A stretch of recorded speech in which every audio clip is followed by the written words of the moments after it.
factors about what's happening in the housing market in general, because there's been an extraordinary 40, 50-year run of increase on house prices.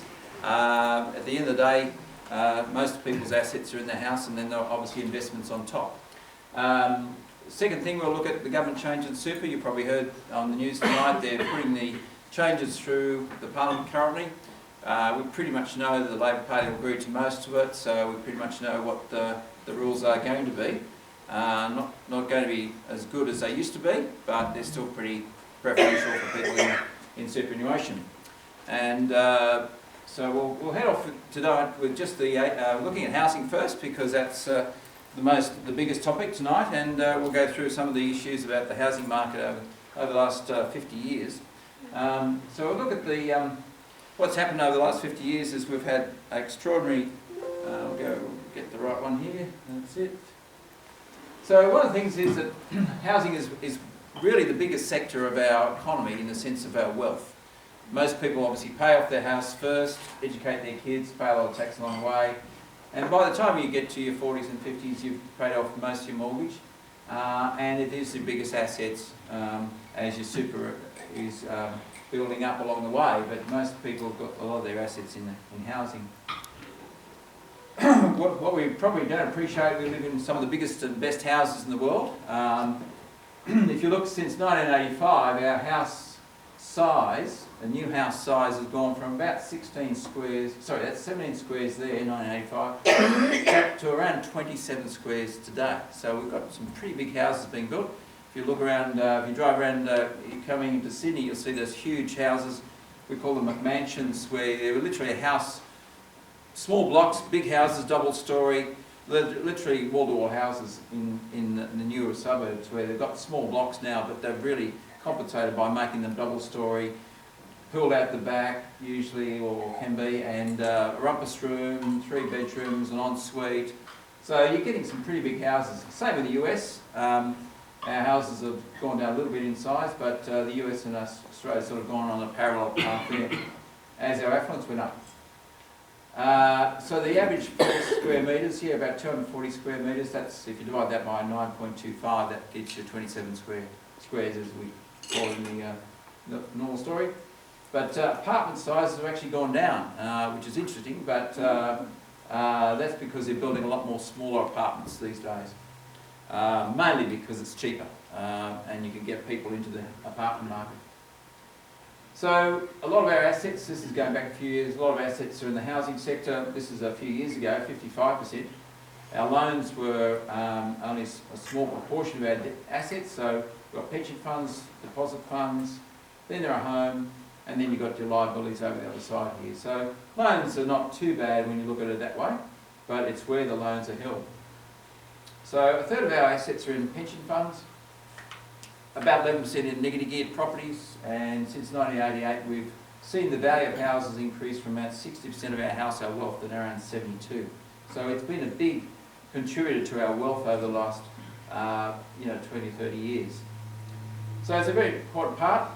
You can see here that the dwelling part has gone up a lot, financial assets to a certain extent, but also our debts have gone up as well, and that's basically against our housing sector. So roughly about 2006 we peaked our net worth in our housing and our financial assets, and we've been basically going sideways since 2006 after the GFC. Around 2/3 of stock is owned by people who are paying their own home off or own it completely. 15% is rented, but in Canberra about 20%. Now Canberra's been an ideal rental market because we've got a lot of people coming in and out of the market.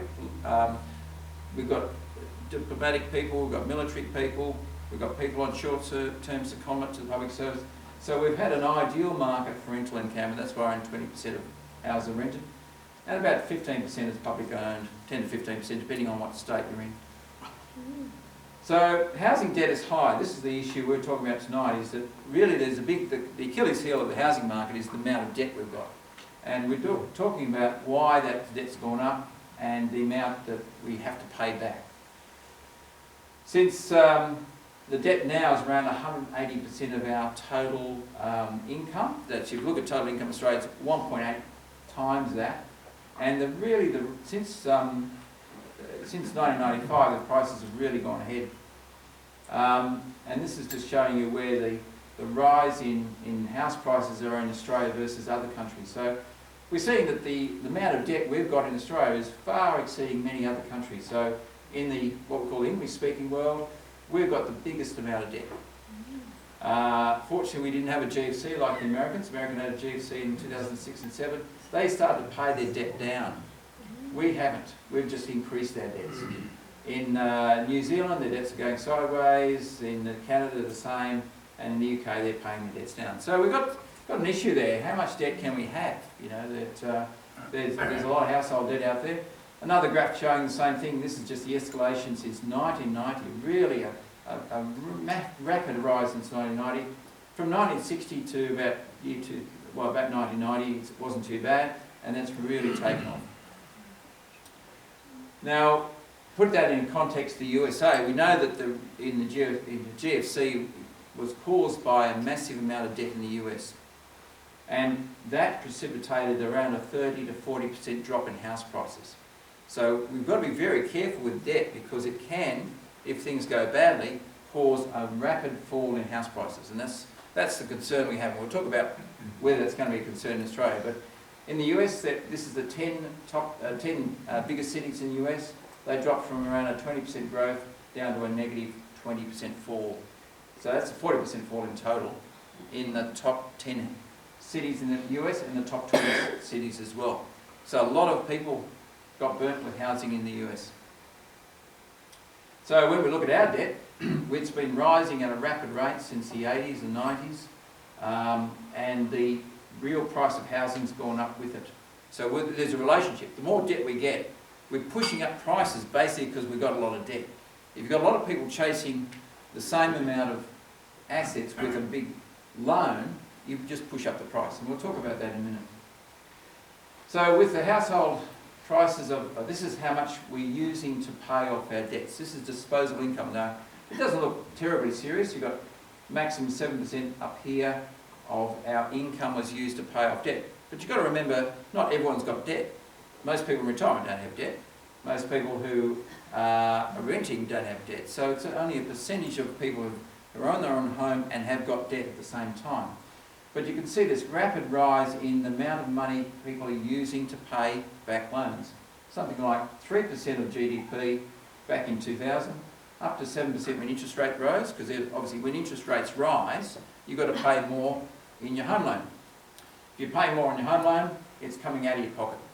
And so we've seen a drop in interest rates down here to currently, so it's dropped from 7 or 8% of income down to 5%, but it's still a massive rise if we compare it back to a year 2000.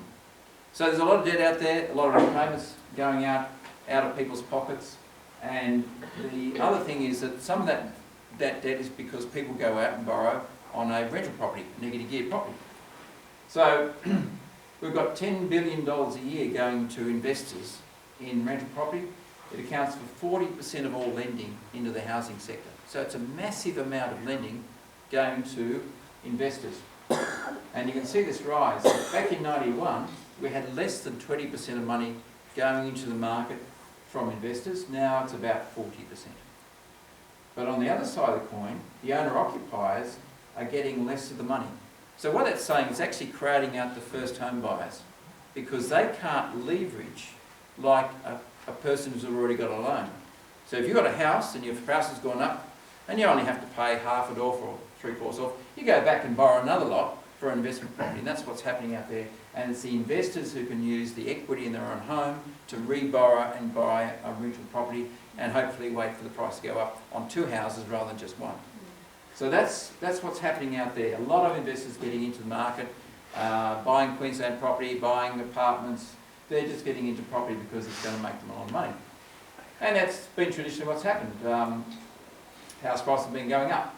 And this is just showing how much debt there's been running up. So now we're roughly at $25 billion a year in new loans each year. The owner-occupiers have gone up a little bit, but the thing is since 2000, the investors have been taking a larger amount of the debt as they've accumulated more investment properties. So one of the questions you've got to ask is, okay, are these people making money out of these rental properties? Well, most people say, well, roughly if I can have the rent from the property coming in equals the outgoings, I'll be happy. But they're often making losses just to get a tax deduction. Now, if you went to a banker and said, oh look, I'm going to build a new factory, have a new business, and I'm going to lose money every year, they would say, well, go away, we don't want to talk to you. Because you'll be losing money, you go broke, right? But if you do it on a rental house, it's okay. I don't know why there's a difference, but you've got these rental houses which make losses every year, but you're assuming that the person's got an income to cover it. Now, most people obviously do have them. They've got a secure job or a job where they've got good income to cover that. But normally you wouldn't do this if you were a banker. And this is a question I'm saying is, lending could be seen as risky. It was a cause in America, as you know, for the financial crisis there. They were lending money to people who couldn't pay it back. They were lending to people who had no income or had to show no documents to show they had an income. And they eventually had a crisis because they didn't pay it back. Now, we haven't got to that stage here in Australia where people have got loans without an income. That was caused by Bill Clinton, but there's an interesting story. In 2003, Bill Clinton made two of the major lenders in America, Fannie Mae and Freddie Mac, he made them lend to people who had no income. He said, you don't have to have an income, you've got the house, right? The bank's got the house. If you don't pay the loan back, we'll take the house back. Well, of course, when they had an oversupply of housing, the bank got the house back, but the house was less than the value of the loan. And that's what really caused the GFC. They were lending to people who couldn't pay it back. Now, we don't have the same problems in Australia where we have to show an income, we have to show we can pay the loan back. But if you're losing money every year, that's not a good basis to lend, in my view. So I'm just saying, could negative gearing be considered as reckless lending? Because it's lending on an investment that's not making money as a profit. It's also the preserve of it. A lot of the investors have done this because they saw the guy down the road do it and their friends at work did it. I'll buy a rental property, drive around on Saturday afternoon, look at 3 or 4 properties and buy one. It doesn't take much. You might buy one that looks nice, has a nice view out the back or something, but they're really not researching it like you would do a normal investment. They're not saying, what's my return on capital, what's my growth in rental returns, where is a good place to... I mean, they do some analysis, but they're not really looking at it as an investment. So we've had this massive rise in house prices, and basically the trend is we're about, probably, this is an estimate, about 14% above what we should be in prices. Now, that's an estimate, it could be more in some, like Sydney, Melbourne's been going gangbusters for the last 2 or 3 years. Canberra's going sideways, started to pick up now. Perth's been going down, Brisbane's going flat, so this is an average of the Australian house prices. So we've got to be careful that long term you can get the rise in prices, but you go through periods where it's undervalued, some periods it's overvalued. Some periods like the Great Depression, you had a massive collapse in prices. The price of housing from 1929 to 1947 went down and only came back up by 1947. The Great Depression, Second World War, wasn't great for people to buy housing because Great Depression, only a third of the people had full-time jobs, so only very few people could afford a loan. Second World War, you thought the Japanese might own the country, so you weren't so confident about buying houses then. But the key thing is, yeah, you can go through periods where you go long periods of time where your price is under the long-term trend. We're currently above that. So there's a concept of safety in housing, which obviously is been generated by the fact that we've had really good house prices. People have generally been able to buy a house and make some money out of it. Also, the banks are happy to finance that lending at very high, what we call gearing rates. And the real estate agents will always tell you, you'll double your money every 7 years. But the perceptions has been that this is because of 2 major factors.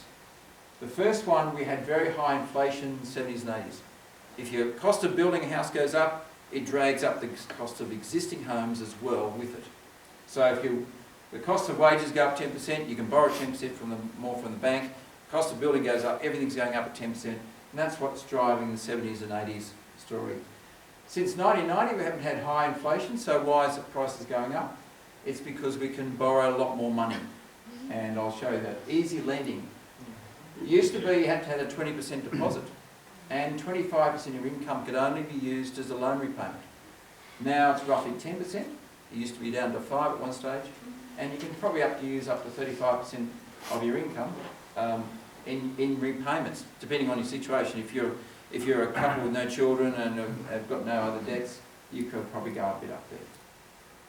But that's the thing. The first one was inflation driving up prices. If inflation goes up, the price will go up, as a rough guide.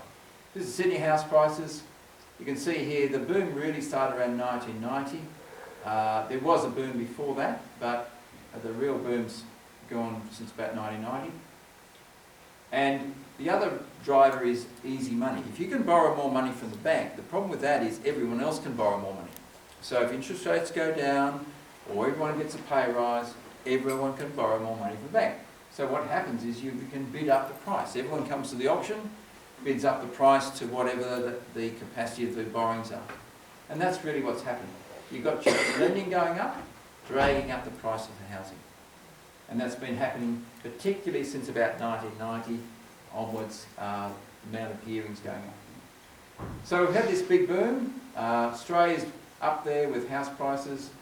US had the dip down here, hasn't really recovered, and New Zealand's been going sideways, since about 2007. It's gone not too bad recently, and then the UK's been going sideways. So we're up there, a long way up in front of everyone else in the English-speaking world. Got to remember, in the continental Europe, most people rent, so we don't have 70% of people in Australia own their own homes. 70% in Europe don't own their own homes, they rent. So why we're showing you the English-speaking world is because most of the English-speaking world is where 70% of people own their own homes. So that's why I'm doing that comparison. So then we go to, so with those massive booms, one with inflation, two with easy lending, you're now seeing some people saying that they're not actually selling at a profit. This is an idea of going back in the 2000s, we're getting around 97% of people selling the home with a profit. It's now down to about 87%. So not everyone's winning out of this story. There's more and more people selling for a loss. So it's not always going to win. So we said that high wage growth has increased your borrowing capacity. We've also seen wages go up, and that's usually increased your borrowing capacity, then you can borrow more from the bank. But there's another fact that's happened. The price of houses used to go up with wages. You can go back to 1960 here. Wages go up, you can borrow more money, the price of houses go up. Now you've got this disconnect since 2000. The real price of houses is going up much, much quicker than wages. How does that happen? How can you borrow a lot more money than your wage goes up? And it's because of easy lending, basically. Because they let the rules get easier, and you can borrow more money on the same wage. And that's where this disconnect is with real house prices. People are willing to borrow more money from the banks are happy to give it to them, and then you've got this disconnect with wages and prices. So we've got a lot of household debt. And this measure is using the household debt as a percentage of disposable income. This is net income. So around 140%. See, it's plateaued around 2006. So it has plateaued a bit on this measure, but it's still gone up just go back there. It's still gone a massive amount. It used to be around 40% of our disposable income. We've more than double that. We've got more than nearly triple that in debt now. A massive amount of debt. Now, someone eventually has to pay it back. You either pay it back or you sell the rental property, or you sell your own home. And that's one of the concerns, is a lot of this debt is held by people over the age of 45. They're running up to retirement. Some of them will not be able to pay their debts off before retirement, so they've got two choices: either use their super funds to pay it off, or they sell their property, and downsize maybe. That may be a factor. So house purchases are not is not looked on in economic terms. We don't look at rental returns, we don't look at returns on capital, we don't look at renting versus houses often. We just say, can we afford to buy it? Does the bank lend money? Yes, we'll go ahead. So it's a multiplier of your wages, and this has led to a lot of price growth, but there's other reasons too. You've had a lot of migration.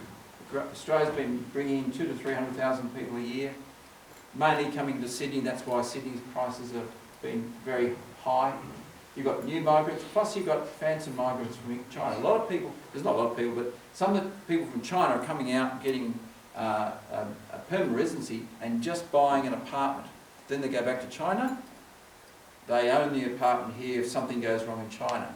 They don't. There's 25%. There was an estimate that 25% of the apartments in the Docklands in Melbourne, and no one lives in them because they check the water bills of those apartments.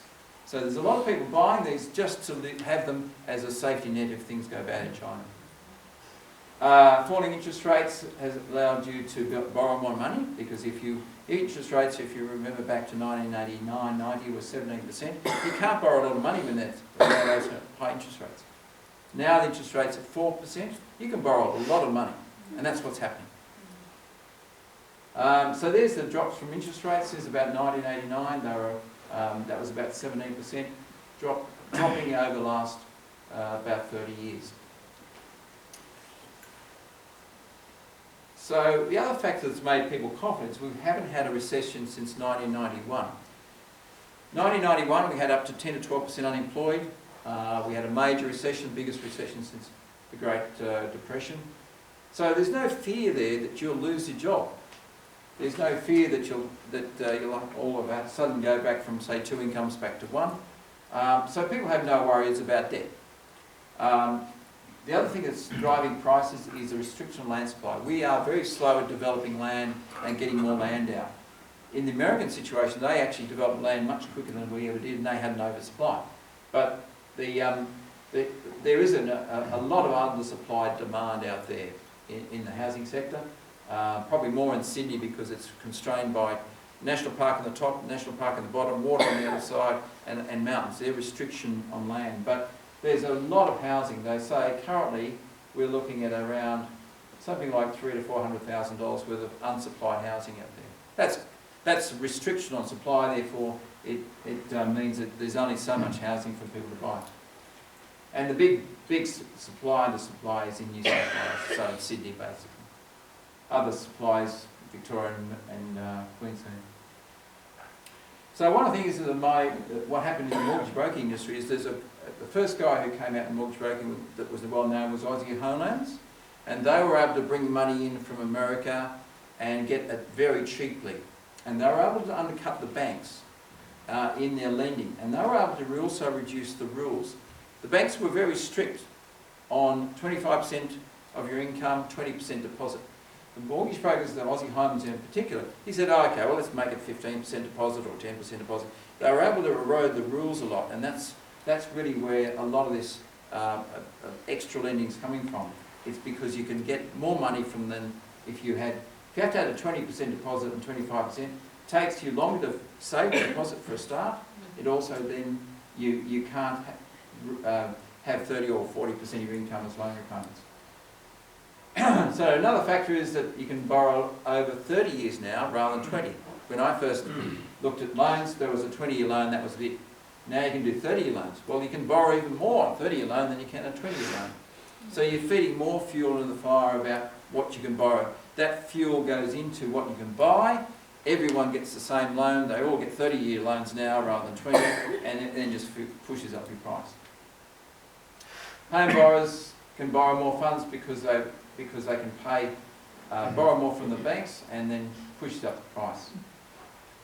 So prices, as interest rates have declined, basically over time, your prices are going up because you can borrow more money. And this has meant that you're paying more on the loan repayments.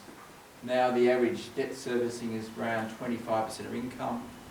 It used to be something like only 10% of income. So your debt's gone up, and now what you pay has gone up as well. And you can see that the amount of interest-only payments have dropped recently, but they were rising up to about 2007-8 when we had a rise in interest rates. So it's got to be very careful on what interest rates are going to happen. If interest rates go up, we're going to have a problem because a lot of people may not be able to pay their loans back, or they won't be able to get a loan at the same rate that they used to. So what we're saying here is that this is just a guide as to how expensive housing is. If you bought a house in the 80s, it roughly was only 2 to 3 times your income, an average wage, to buy a house. And now we're up here at 5. So the factor here is that now we have most couples, both of them have to work to get a loan. Here, it was probably only one person in the household who had an income, and that's the multiplier now has gone up roughly double. So on a measure of wages, you're now paying 5 times the average wage. And in Sydney, it's even worse. It's around 13 to 14 times. You can see the massive escalation. In the 80s, around 5 to 6 times. Now it's 13 to 14 times.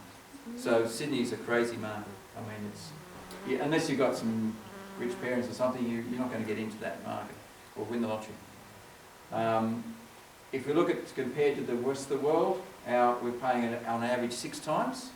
Our average income to buy a house, New Zealand's the same, Britain's less, and so we are again the most expensive country in the world to buy a house relative to our incomes. And then looking around Australia, there's Sydney up there 11 times. You're seeing some of the regional areas are quite expensive, Coffs Harbour, Melbourne, you could understand. We're down here 5 times. That's because we've got very high incomes here. We've got our average income in Canberra is about the same as North Sydney.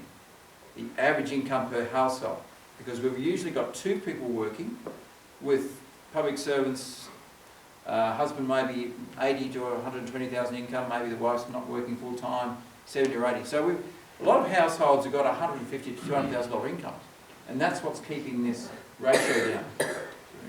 So that's keeping Canberra, for an average household, look fairly cheap to buy, but it's because we've got very high incomes. So by any measure, Sydney's expensive. It's just crazy. But you can then go either Wollongong 7 times, and that's a fairly recessed area. We'll go back here. Wollongong's been recessed because of the steelworks. Adelaide 7, Brisbane 6. Yeah, so a lot of places 6 to 7. The other thing that's happened is that we've had self-managed super funds. A lot of people developed their own super fund and they bought apartments with it, bought in a Queensland property, gone up to Queensland, sunny days, lovely, like the nice new house, and they bought an apartment and then stuck it in their super fund. And that's also a driver of this, because we've now got a lot more people buying apartments or houses inside the super fund, which didn't happen before. And that's another demand pull situation where there's more people looking for properties. Because they've seen it go up, they assume it's going to keep going up, and you just get on the bandwagon. First home buyers incentive, they don't give you an incentive to buy shares, but they do if you want to buy a house.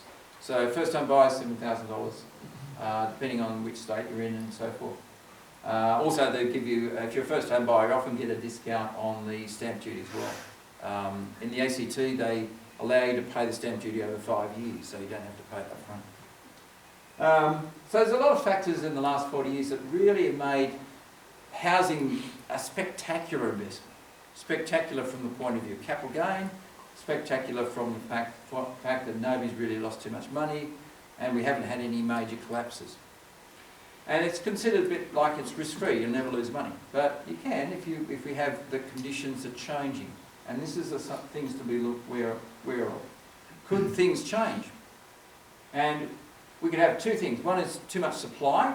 That's unlikely because we're very slow at developing land, so we're probably unlikely to oversupply the market. And the only area we're seeing an oversupply is in apartments.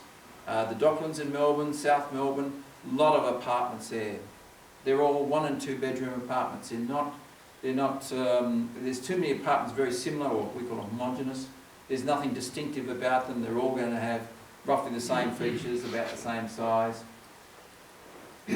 But they are being attractive to people who want to live close to the city.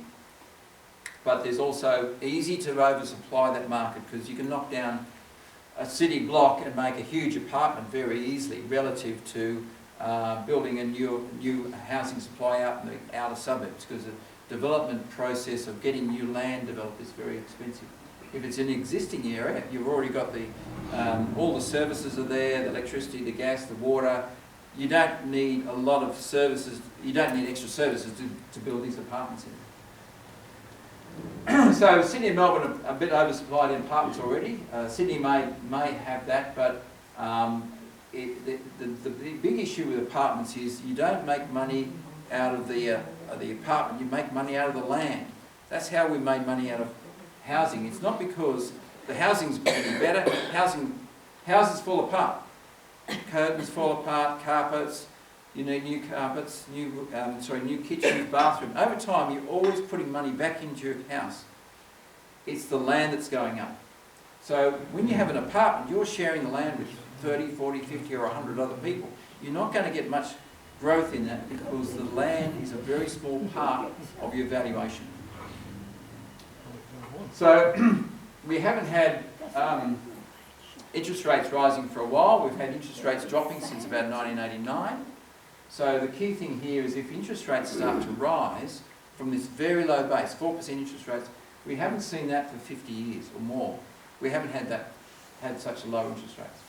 So if we do have rapid rise in interest rates, it'll catch a lot of people out who borrowed in recent times.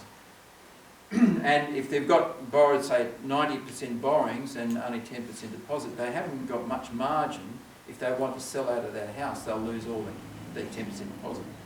So what my worry is that if interest rates only go up by 1%, you've got a 23% increase in costs for that person on that borrowing, if they've borrowed to the maximum. Doesn't sound like $5,000 a year in repayments on a $500,000 loan. Now that's probably more a Sydney loan than a Canberra loan, but it still increases the repayments that people have to make, and they've got to find it from somewhere. If they're very recently geared, they've got right up to the level of their gearing, and they don't have much margin to hold these loans. Whereas in the 1970s and 80s, we had 10% inflation working for us. Within 3 years, if you had 10% inflation, your real cost of your loan was devalued by 30%. So it didn't matter too much if interest rates went up because you're getting pay rises all the time. So what we're worried about is that if you've got low inflation and low wage growth, and then you get a rapid rise in interest rates, you'll catch out a lot of people who've recently got their home loans. And the risk is that we've only got very low wage growth recently, so 2 to 3%. Public servants who hadn't had a wage for 2 or 3 years, so that's even a bit optimistic, but anyway.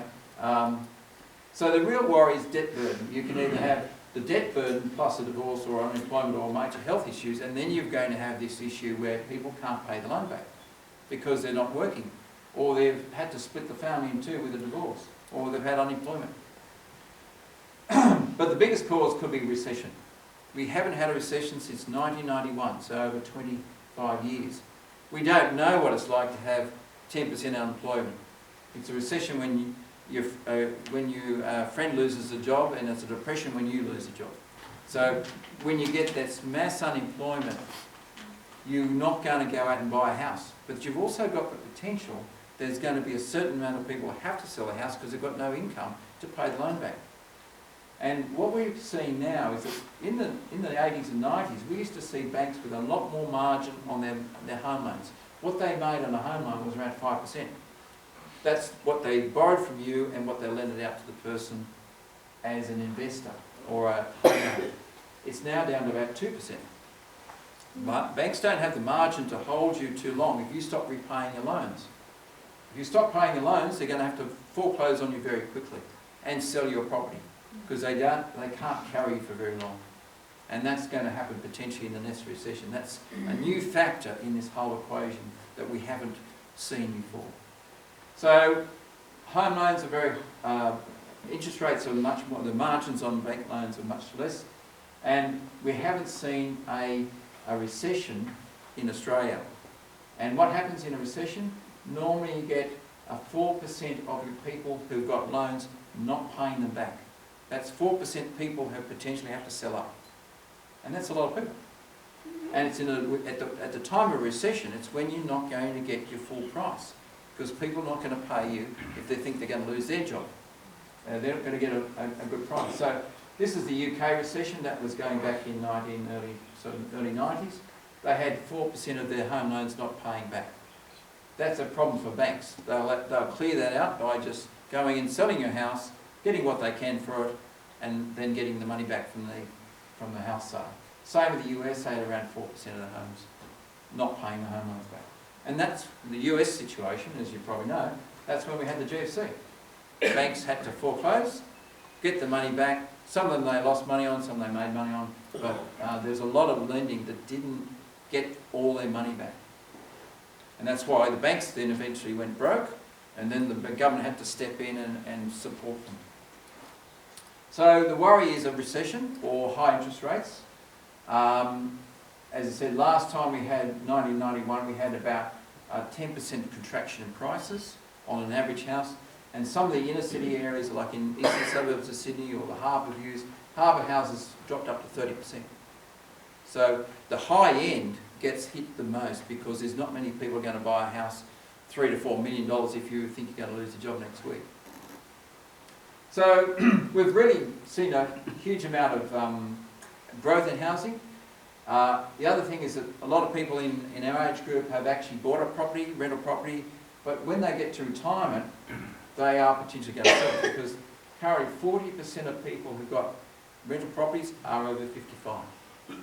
So they can't keep working forever, and if they've still got debts on that property, they might not be able to keep that going in retirement. So my view is there's going to be a lot of housing, that's rental housing, that's coming on the market over the next few years. Probably not a big glut of it, but just gradually as people retire, they'll look at their assets, because the problem we find, a rental property generally only gets you about 5% rent gross, take off costs of 2%, you net out 3%.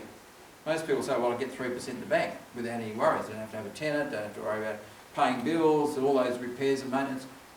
You can still get around 2 to 3% in the bank. So why would you have a rental property with 2 to 3 with all the ongoing costs?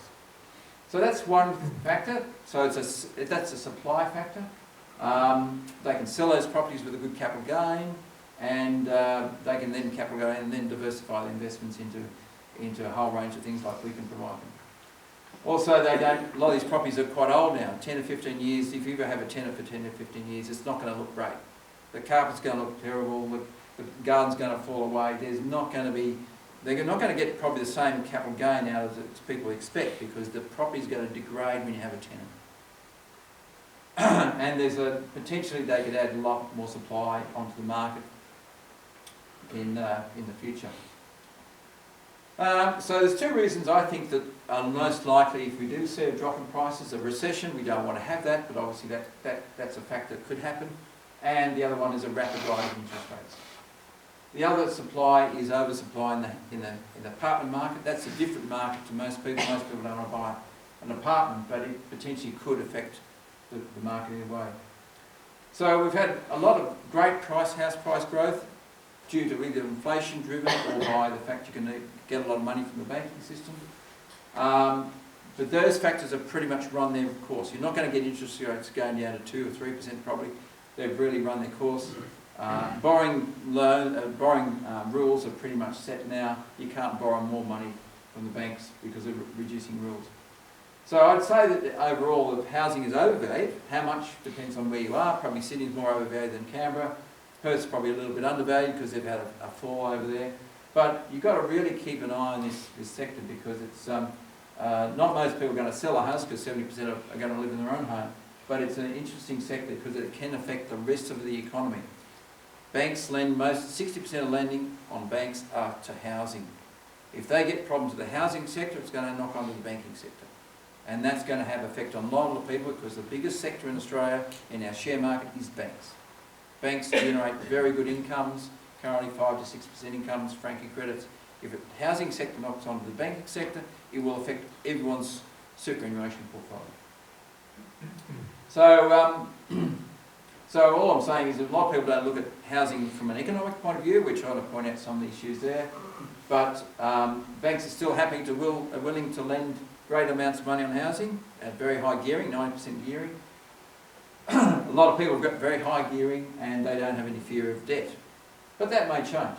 But until the tide goes out, no one knows if you're swimming naked. That's the worry. It's already all very well that while the merry-go goes round, when the music stops, then you don't know what's going to happen, because people who are overgeared, you don't know who the overgeared ones are until there's either a major recession or a major rise in interest rates. That's my thesis on that. But so any questions on that? It's just Bob. Russ, with all those sort of risks in the background, do you think that's one of the reasons why the government wouldn't touch negative gearing in the budget, because there's just too much risk to the whole economy? Potentially, but it's the Liberal Party. Obviously, that's their type of electorate. They don't want to upset. The actual Labor Party's actually proposed that they reduce the capital gains tax from the discount on capital gains from 50% down to 25%. We're basically saying that's one of the potential things. The Labor Party and the Greens both agree with that. So maybe if there's a change of government, there would change in that sector, which would reduce the amount of gain. You're going to pay more tax, and therefore there's less gain. So that's going to be a detractor. But at this stage, we'll see what happens. But that's the proposal by the Labor Party, and if they get in power next time, that will probably happen. More questions on housing? So that's just a run around the world in the housing sector, but it's obviously for most people it's their major asset. Sorry, yeah, Alan? In Melbourne, what sort of reduction or effect are you seeing on, say, the apartment market there? Well, yeah, apartments are very much central CBD. Yeah. A lot of apartments are selling below what they were a few years ago anyway. It's potentially the supply and demand's a hard one. You can build up a lot of apartments in it, then the supply takes a few years to clear. But then what happens is the builders won't build apartments for 2 or 3 years, and then it takes a while to catch up. So you go through this dip and ebb and flow of apartments, but there's a hell of a lot of apartments down there in Melbourne.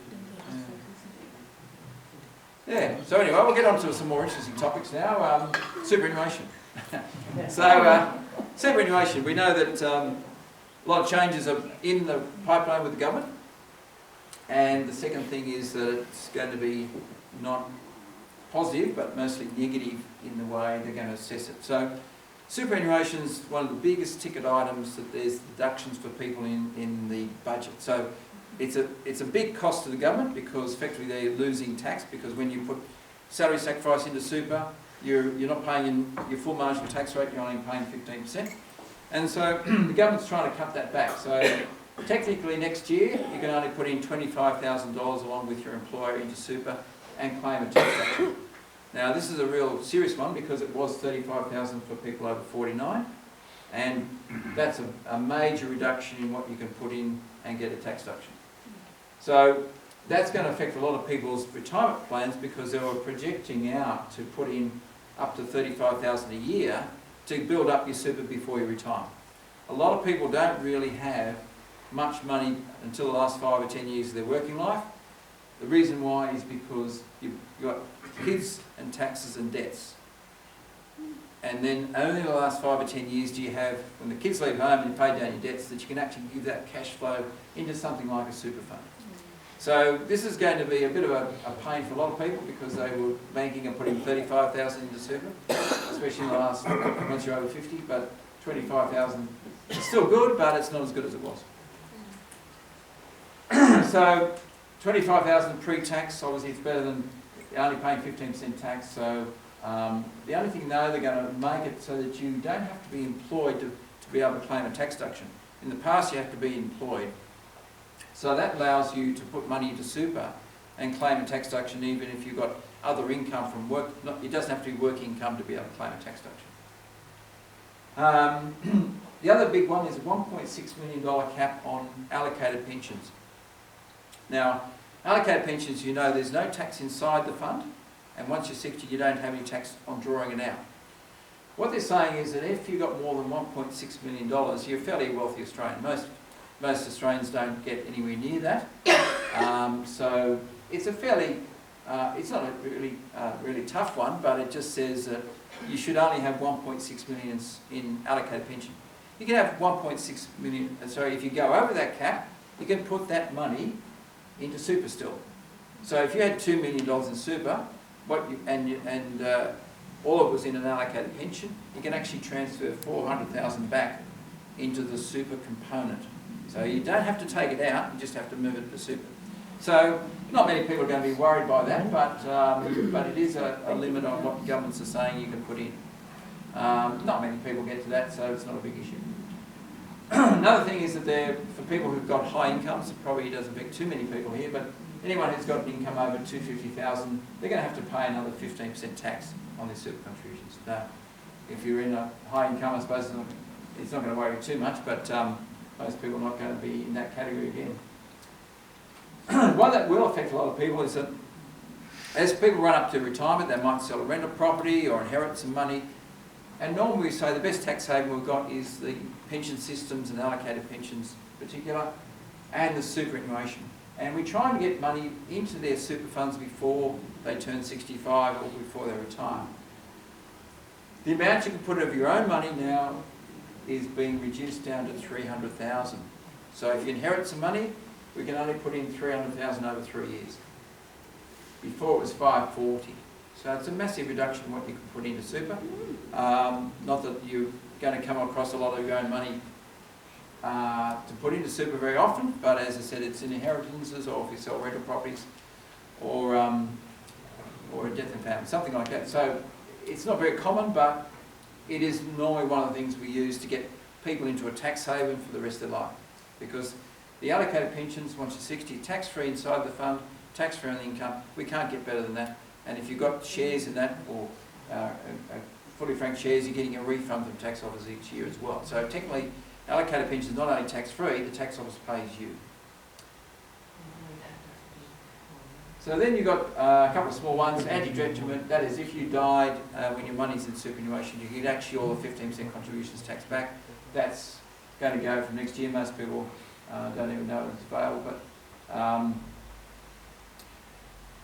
transition to retirement pensions. Now, a lot of people can start transition retirement at 56 or 57 these days. In the past, that allocated pension would come to you tax-free if you're over 60, and you get a 15% rebate under 60. What they're going to do now is tax the allocated pension inside the fund.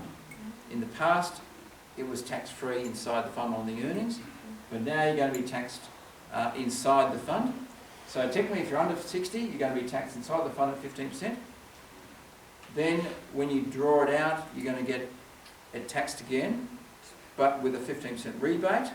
So it's not quite as good as it used to be. Still better than not doing it, but it's not quite as good as it used to be. Social Security benefits, no changes there, but there was a change before the budget to say that we're going to change the assets test, and I'll come back. So the assets test and income test is changing. But the main thing is that it's going to affect the assets test, not the incomes test. Most people in Canberra get a comp super pension. They're usually pulled down on the age pension because the comp super pension pulls them down, not because of your assets, because they don't count your house for a start. So for most people, it's going to be incomes tested. They're not going to change their age pension because it's the assets test that's changing. So let's have a look at that. So what are they doing? They're trying to get the amount of people who get the age pension down. So what they've dropped is the threshold before you lose the age pension is dropping from 800,000 down to about 547 for a single person. But secondly, they're going to say, okay, for the people at the bottom end, they're going to raise the threshold. So it was around 250,000 before you start to lose the pension. Now they're going to raise it to about 275. So you start later to lose the pension, but when you lose the pension, you lose it much quicker. Because this ratio here is you're losing, for every $1,000 you lose $1.50. Update 4, that's why it's a slow a slow reduction in the age pension you get. This one's $3. So it's cutting out at twice the rate. So people who are single, if you've got more than 547,000 outside your home, you lose the age pension. There's about 190,000 people to lose the age pension on the 1st of January while everyone's on holidays. So couples, most people are couples. It's dropping from roughly 1.1 million down to 823,000.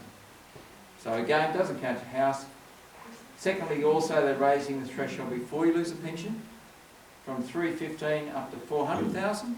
But once you start to lose it much quicker at $3 for every $1,000. So there's a lot of people outside of Canberra who will lose their pension, but in Canberra most people won't change because they've been pulled down by the incomes test. So most people don't have to worry in families. So no changes to negative gearing, as we said, but we said that the Labor Party is proposing to cut the discount on the capital gains tax from 50% down to 25%. But they are not in power, so we won't worry about it at this stage. Spouse offset, now this is a good one. This is a positive. It used to be that if you had a spouse who was working and earned less than $13,800, you could get up to $540 for the spouse who put the money into their super fund. Now it's $37,000. So that opens up a lot of people who have spouses who are working on 20, 30, 40 grand, 20 up to $37,000 income. These people can start to put $3,000 into the super fund and get a tax refund on their own tax return. So there's a lot of people who could potentially